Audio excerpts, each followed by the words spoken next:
Kalau orang tanya set kita dari mana madu berlambak-lambak, set kita boleh royak dok. Malaysia ambil mana? Tu.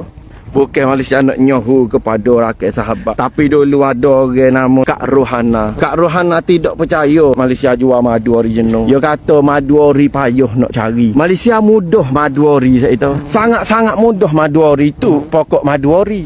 Tu pokok madu ori. Kalau Malaysia zoom set kita kejut sungguh. Ada sarai lebah tu kalau set kita perasan. Banyak puluh-puluh sarai pokok ni. Teranglah set kita renung dengan mata hati. Malaysia duduk sini, dua pokok dah Malaysia boleh tunjuk dengan jelas dan nyata, tengok dia ambil pula. Set kita percaya kodok dengan Malaysia ni. Kalau percaya tulis percaya. Kalau tak percaya tulis tak percaya. Cubalah saya sahabat kita. Cuba bubuh juga dalam diri tu. Percayalah sikit. Jangan letak penipuan belaka dalam hidup ni. Kenapa kita suka meletakkan nipu?